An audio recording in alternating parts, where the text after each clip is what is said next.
You sit here before me tonight with a quiet trembling in your chest, a sensation many of you have mistaken for anxiety, exhaustion, or the residue of a year that demanded too much. But I will tell you something far more unsettling. The trembling you feel is not weakness, but the first vibration of a psychic shift that only a vanishingly small number of souls are prepared to survive intact. When I speak of 2026 as a threshold, I am not referring to a simple change of calendar or the unconscious wish for a new beginning. I speak of a deep tectonic rearrangement within the collective psyche, one that has been gathering momentum for decades but will crest in a way few empaths fully understand. The empath is the one who stands exposed when the veil thins. The empath is the one who absorbs the unspoken terror of an age before society dares to name it. And so it is the empath who often breaks first beneath the pressure of unconscious forces that others never even feel. To survive such a shift unbroken is not a matter of resilience in the sentimental sense. It is a matter of whether your psyche has been preparing for this moment long before you consciously realized it. You have felt for months, perhaps years, that the world has grown louder in its noise, but quieter in its meaning. This paradox is not a coincidence. It is a sign of a psyche that is overwhelmed with information yet starved for inner truth. For the empath, this starvation becomes a kind of spiritual anemia, a draining of vitality that cannot be restored by rest or retreat. You sense that something ancient and impersonal presses its weight upon you. This is the unconscious approaching the surface of your awareness. It rises like a tide from the depth, indifferent to your readiness, indifferent to your comfort. And when the unconscious rises too quickly, it overwhelms the fragile ego that has not learned to anchor itself. Many will not withstand this rising. They will drown in the emotional floods of others, mistaking collective fear for their own, mistaking cultural collapse for personal failure. Only those who have begun to differentiate the voice of the self from the voices of the world will remain unbroken. A woman wrote to me once describing a dream. In it she stood before a vast mirror, yet her reflection lagged behind her movements as though time itself had fractured. When she raised her hand, the reflection hesitated. When she tried to step away, the reflection remained still. She told me she woke in terror, feeling as though something was pulling her backward into an older version of herself she no longer wished to inhabit. Many of you have had similar experiences, dreams where you return to places you thought you had healed from, speak to people who once wounded you, or relive the subtle humiliations of childhood. These are not regressions. They are the psyche retrieving fragments that must be integrated before a greater transformation can occur. The mirror that delays is the symbol of an ego not yet aligned with the deeper rhythms of the unconscious. And in the coming shift, these delays will feel unbearable. The empath who cannot reconcile their reflection with their essence will feel torn between who they were conditioned to be and who their psyche now demands they become. The danger of 2026 is not primarily external. It is psychological. The world's chaos is only a projection of the collective inner disarray, but the empath absorbs this disarray more intensely than any other archetype. When the collective becomes fractured, the empath becomes fragmented. When the collective becomes numb, the empath becomes overwhelmed. When the collective becomes hysterical, the empath becomes exhausted. Yet the survival of the empath during a psychic shift does not lie in withdrawal, but in awakening. You must learn to recognize when the emotions you feel are not your own.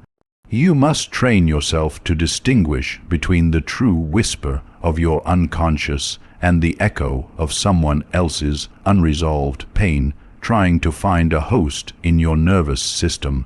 The empath is a vessel. Yes, but not every spirit memory or collective wound is meant to pass through you. Some must be refused, some must be witnessed but not carried, some must be understood but not absorbed. There is a peculiar loneliness that emerges when an empath begins to differentiate in this way. You may feel as if you are abandoning the world by refusing to drown with it. You may wonder if your detachment is cruelty. But understand this: the empath who survives the psychic shift is not the one who saves everyone. It is the one who finally stops trying to. There is a difference between compassion and psychic self-sacrifice. Yet many of you have confused the two. Compassion is rooted in strength. Sacrifice is rooted in fear. And the empath who fears losing connection will allow themselves to be consumed by any force that demands their energy. The shift of 2026 will amplify this dynamic. Those who depend on your emotional labor will cling harder. Those who rely on your intuition to make sense of their own chaos will expect more. And those who feel threatened by your awakening will unconsciously sabotage it. The true test of your survival is whether you can endure the grief of disappointing others in order to remain loyal to your own soul. I want you to consider for a moment the archetype of the wounded healer. Many of you carry this imprint without realizing it. The wounded healer does not become powerful because they heal others. They become powerful because they have walked through their own labyrinth and learned not to fear its shadows. But too many empires have mistakenly inhabited only the wound, never reaching the healer within it. They identify with their suffering, but do not yet recognize the inner physician that suffering was meant to awaken. The psychic shift will force you either to embody the full archetype or abandon it altogether. There is no longer space for half-living, half-seeing, half-healing. The unconscious will not permit it. You will either step into your full psychological adulthood or be drawn back into the infantile attachments that have shaped your identity for too long. A man once told me that every time he attempted to pursue his authentic path, he felt a choking sensation in his throat, as though words gathered there but refused to pass into the world. I asked him to describe his earliest memory of being silenced. He spoke of a childhood moment when he tried to express fear, but was told by a parent that fear was weakness. From that day forward, his psyche constructed a guardian that suppressed all expressions of vulnerability. This guardian became so effective that even in adulthood, the man experienced his own voice as a threat. When I tell you that only a small fraction of empaths will survive the coming shift unbroken, it is because many of you still bow before guardians created in childhood. These psychic guardians once protected you but now imprison you. They silence your truth, sever your intuition, and obscure the self that is trying desperately to guide you through this threshold. If you listen closely, you will feel a subtle disorientation within yourself lately, as if you are no longer fully inhabiting your old identity, but have not yet stepped into the new one. This state is what I call the liminal chamber of transformation. It is similar to the alchemical vessel in which base matter is dissolved before it can be transmuted. For the empath, this dissolution feels like losing your sense of self, but understand that losing who you were is not the same as losing who you are. In the chamber, the old personality structures melt, defenses weaken, emotional patterns that once defined you begin to loosen. You may feel less capable of pretending, less willing to tolerate dishonesty, less able to remain in roles that no longer align with your inner truth. What feels like falling apart is often the psyche withdrawing its energy from identities that have expired. The danger is believing you must run back to those identities for safety, but safety found in old roles is illusion. Safety found in the self is transformation. The shift of 2026 will force a confrontation between the false self and the emergent archetypal self, and this confrontation is rarely gentle. The empath may experience dreams of death, collapse, or disintegration. These are not premonitions in the literal sense. They are symbolic portrayals of the ego's imminent restructuring. Death in the dream world is transformation in the waking world.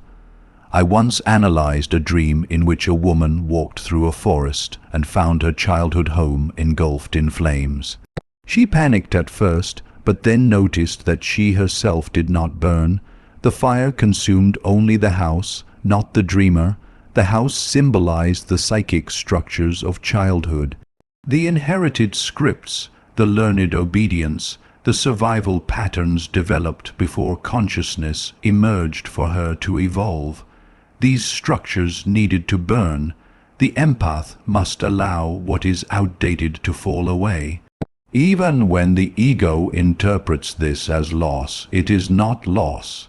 It is liberation disguised as destruction. There is something else I must speak plainly about: the empath's addiction to emotional martyrdom.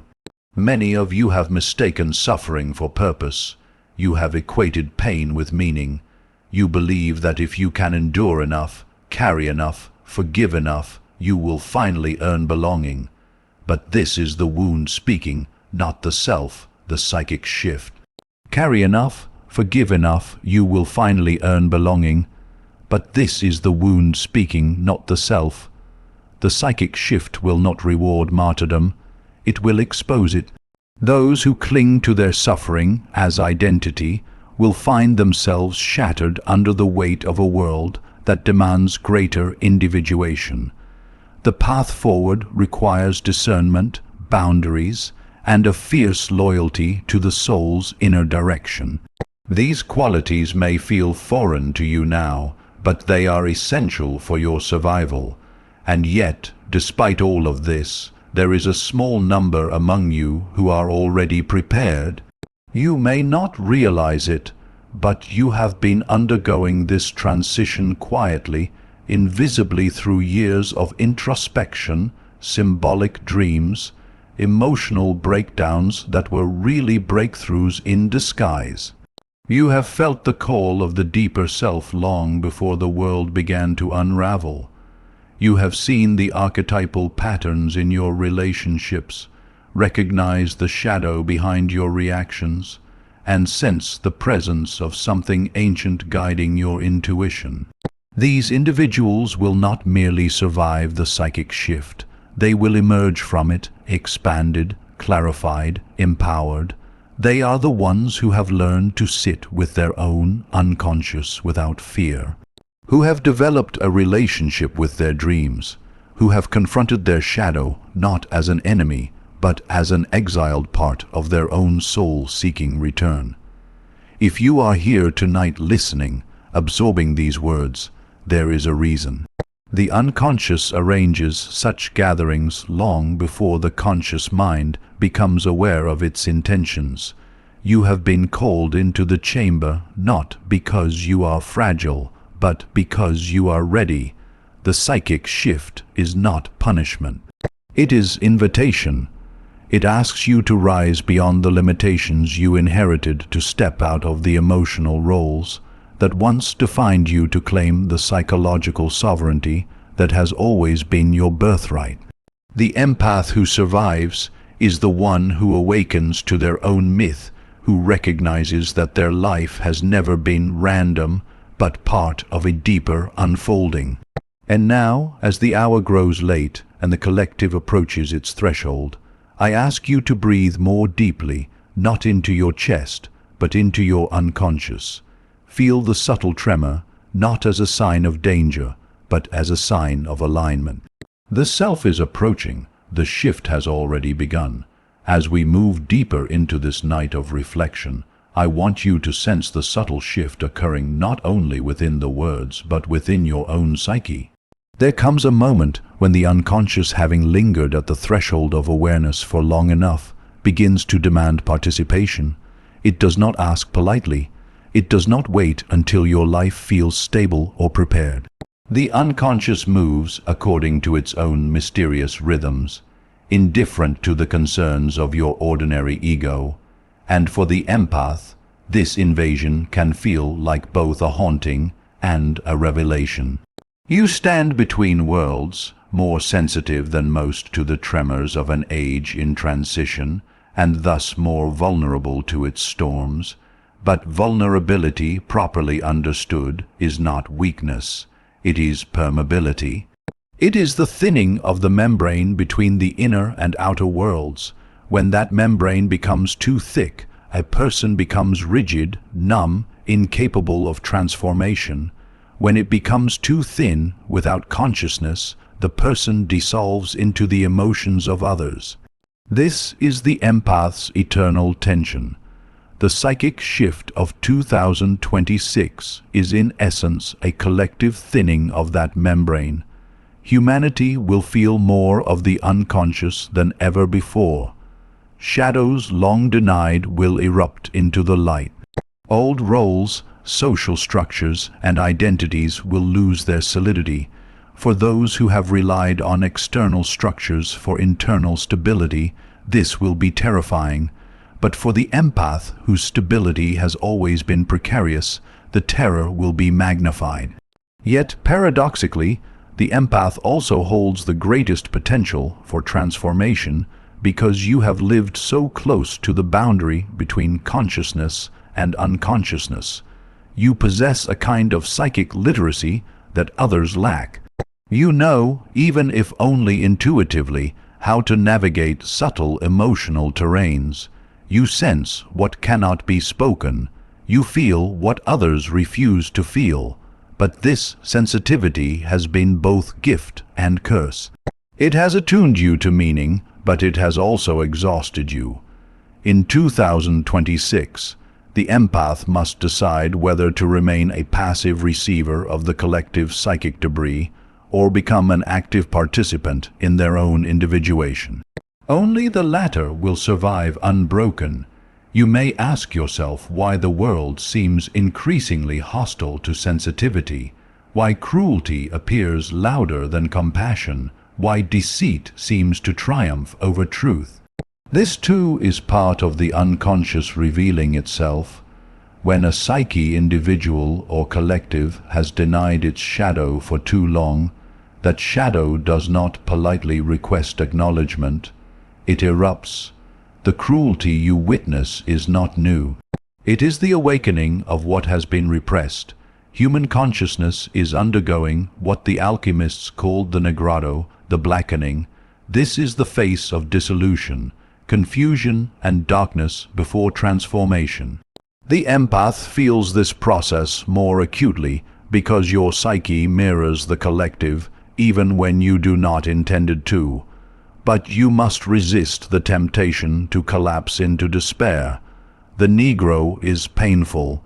Yes, but it is not the end. It is an essential phase of metamorphosis. Before gold can be formed, the prima material must decay. Before the phoenix rises, the old form must burn. And before the empath can merge with the higher self, the false self must die. This is why so many empaths feel as though their identity has been melting these past months. Who you thought you were, who others needed you to be, who society shaped you into all of these images, have become too small for the expanding self that now presses upon you. I recall a patient of mine, a young man whose dreams were filled with birds that could not fly. He felt trapped between the pull of his potential and the weight of his history. One night, he dreamt of a bird perched on a branch made of ice. As he tried to take flight, the branch broke.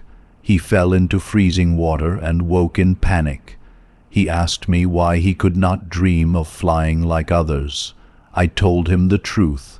The psyche will not show you flight until you are willing to let the branch break. For many empaths, 2026 will break the branch. It will sever the illusions you have clung to for safety. It will ask you to trust your wings before you believe in them. Only those willing to fall into the cold waters of their own unconscious will rise again. The paradox of the empath during great transitions is that your intuition becomes extraordinarily sharp at the same moment your emotional stability feels fragile. It is as though the psyche is saying, "I will give you sight, but you must be willing to see what others refuse to." Many of you have already sensed things approaching before they manifest. You have felt relationships ending before words were spoken. You have sensed betrayals brewing in silence. You have felt the collective heaviness before news announced anything. This is the empath's prophetic function, a capacity to perceive the archetypal currents beneath ordinary events. But prophecy without grounding is torment.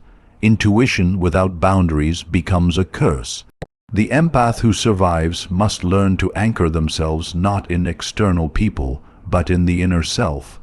The only source of stability during psychological upheaval.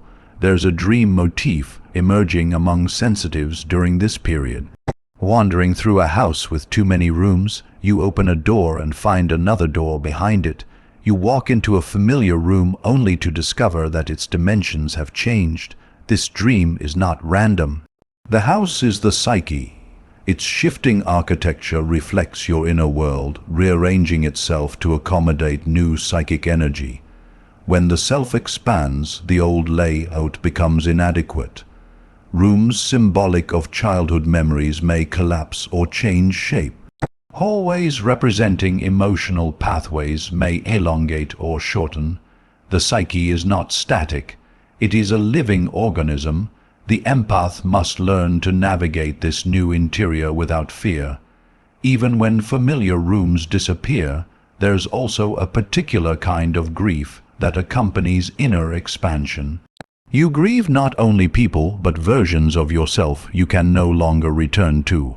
The empath often carries this grief silently because you assume others would not understand its depth. But grief is the price the psyche demands for growth. I want you to understand something profoundly important. Grief is not weakness. It is the psychic acknowledgement that something meaningful has ended, and endings are not merely losses. They are openings. They create psychic space for the profoundly important. Grief is not weakness. It is the psychic acknowledgement that something meaningful has ended, and endings are not merely losses. They are openings. They create psychic space for the self to move in ways that were impossible before. If you find yourself grieving intensely as 2026 approaches grieving relationships, identities, beliefs, or illusions, know that this grief is your initiation. I must also speak now of the shadow, for it plays a central role in the shift unfolding. The empath shadow is rarely malevolent. It is more often composed of the strength you disowned, the anger you suppressed, the assertiveness you feared would make you unlovable, the individuality you traded for belonging. The empath becomes fragmented not because of too much darkness, but because of too much light. You shine outward so intensely that you fail to reclaim the golden shadow, the powerful, creative, sovereign aspects of yourself you were taught to hide. In the psychic shift, these disowned qualities will rise whether you invite them or not. Your task is to welcome them without fear. Strength is not the opposite of empathy. It is the container that allows empathy to exist without self-destruction. A woman once told me she dreamt of carrying a bowl of water across a narrow bridge. Every time she tried to keep the water from spilling, she lost her balance and nearly fell. But when she allowed the water to move naturally without trying to control it, she crossed with ease. The water was her sensitivity. The bowl was her boundaries. The bridge was her life. The lesson is clear.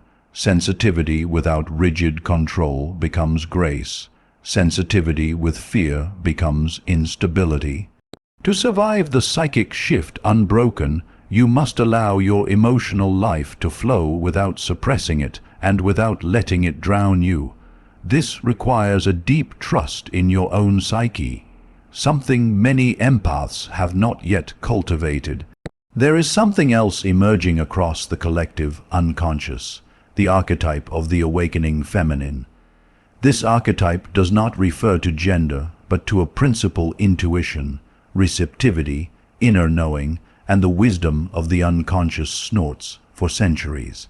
The masculine principle of rationality and external achievement dominated consciousness, but in the coming era, the feminine principle rises.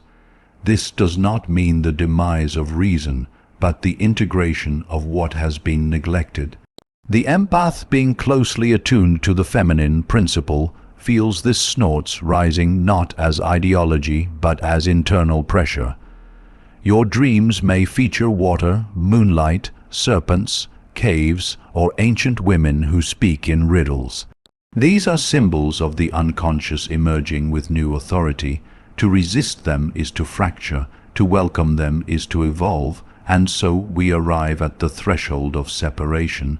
The empath who survives the psychic shift will be the one who finally ceases making unconscious bargains with the world.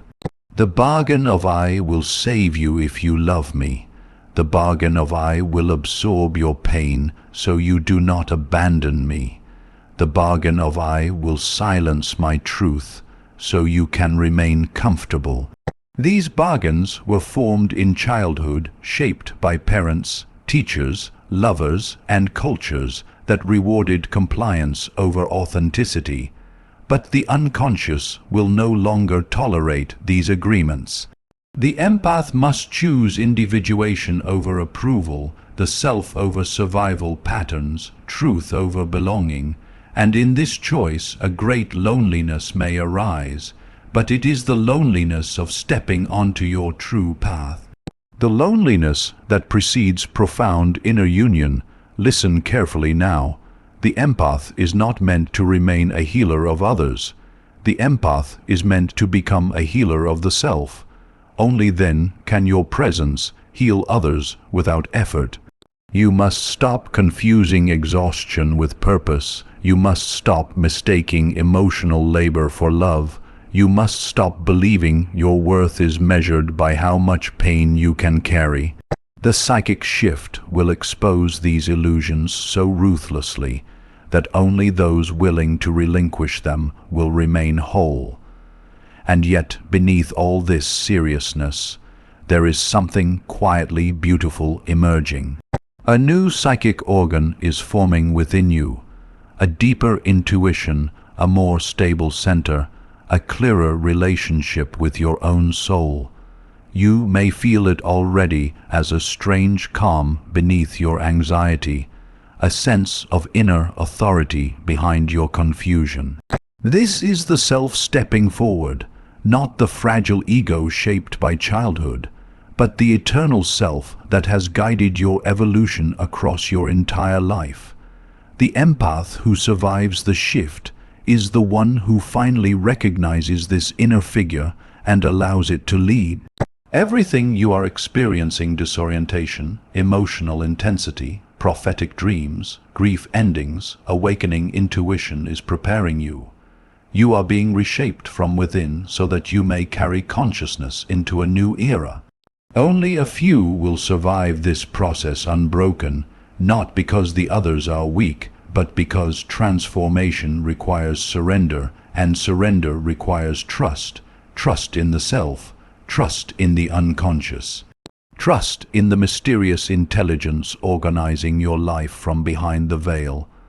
And as the night deepens, the unconscious draws nearer as we move further into the interior landscape of this transition. I want you to feel how the psychic atmosphere around you has begun to thicken, almost as though the world itself is holding its breath. This heaviness is not psychological alone, it is archetypal. It is the weight of an epoch shifting its center of gravity. Whenever a collective psyche undergoes transformation, the individuals most attuned to the unconscious, the empaths, the sensitives, the inner wanderers experience the tremors first. You feel the pressure before it becomes visible. You sense what others deny, and this sensitivity, which in ordinary times isolates you, now becomes your compass. In moments like this, humanity unconsciously projects its inner chaos outward. You will see it in social fragmentation, in the disintegration of relationships that once seemed stable, in the moral confusion that spreads like fog across cultures, in the strange polarization of belief systems that once coexisted peacefully. These are not isolated crises. They are eruptions of the collective shadow. The empath absorbs these eruptions as though they were personal storms. You may find yourself waking at night with a sudden shapeless dread. You may feel a deep tiredness that no rest alleviates. You may sense the collapse of something unnamed, like the foundations of an inner world dissolving underfoot. But understand this: dissolution is the first stage of reordering.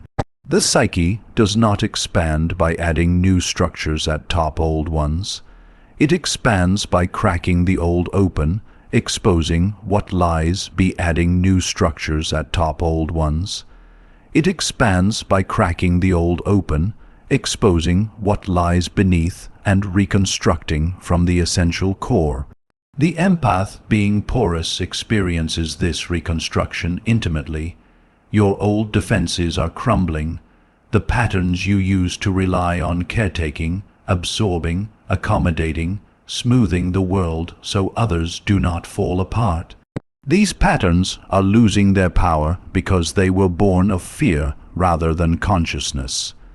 The psychic shift will strip away every mechanism that is not rooted in your authentic self.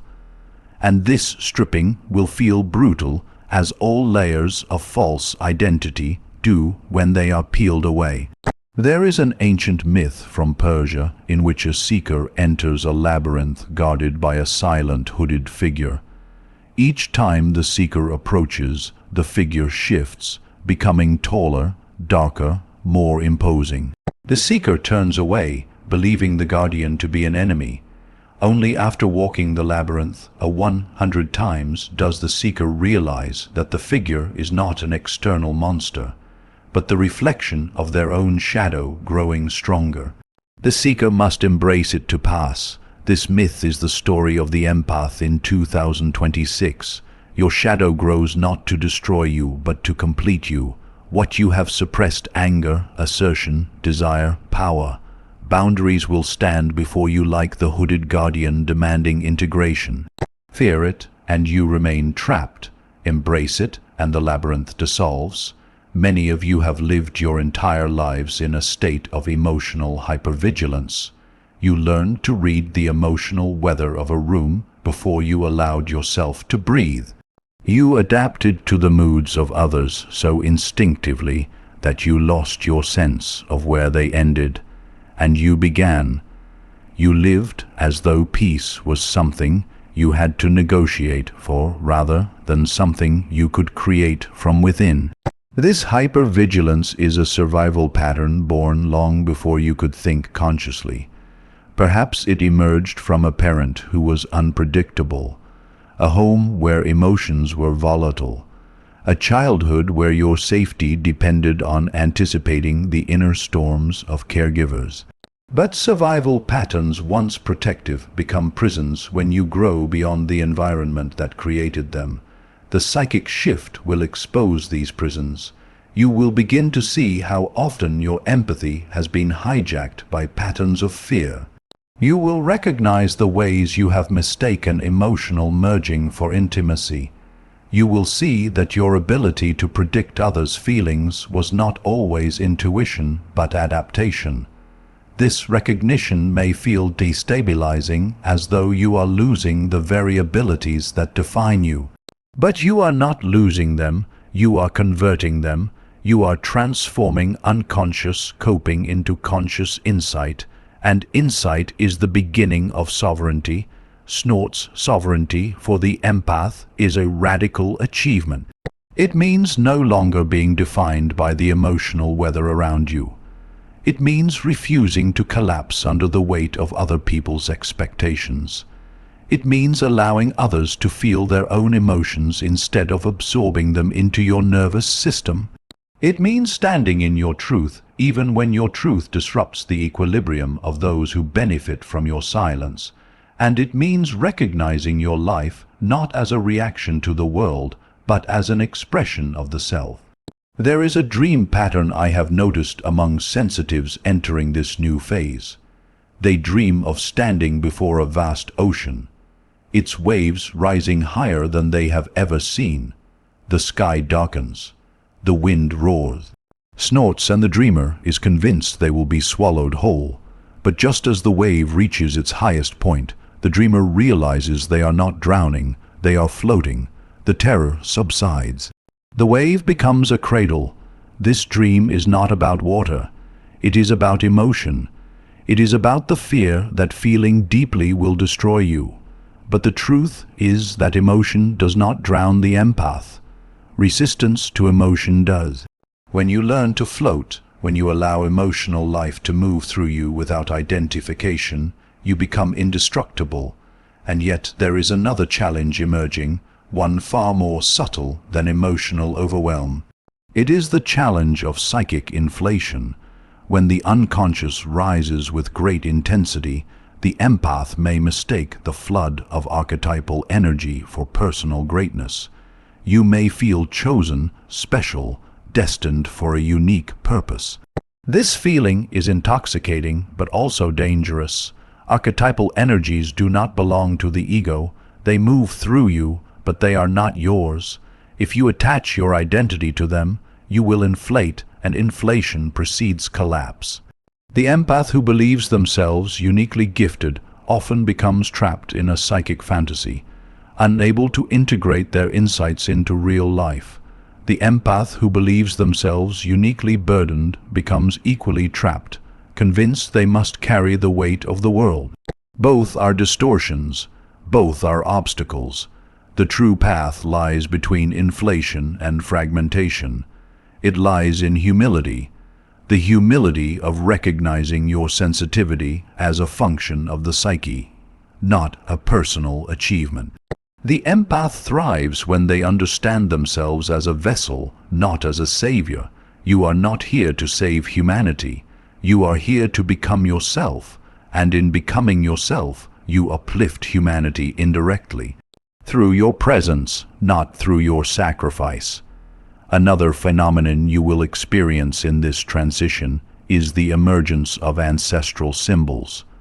The unconscious does not speak only in personal images. It often speaks through the memories of your lineage. You may feel sudden grief snorts that does not belong to your individual story. You may dream of places your family once lived, languages you never learned, traditions you never practiced. These are not random. They are ancestral imprints seeking resolution. The empath is particularly susceptible to these imprints because your psyche is more permeable. But do not mistake ancestral emotion for personal identity. You are the bridge between the past and the future, but you are not meant to live in the past. Your task is to acknowledge the ancestral wound not inherited. There is also the matter of relationships. During a psychic shift, relationships undergo intense pressure. Those built on emotional dependency will fracture. Those built on unconscious bargains will collapse. Those built on the empath's self-abandonment will dissolve. This is not punishment, it is purification. The psychic shift demands authenticity, and authenticity cannot coexist with relationships that require you to shrink. If someone loves the version of you that is convenient, but not the version that is real, that relationship will not survive, and you must let it end. Even if the ending feels like death, for the empath, leaving a relationship often triggers the earliest wound, the fear that if you stop sacrificing yourself, you will no longer be loved. But in 2026, the world will not allow you to continue in this illusion. The price of maintaining false relationships will become too high as the self emerges more fully. Okay,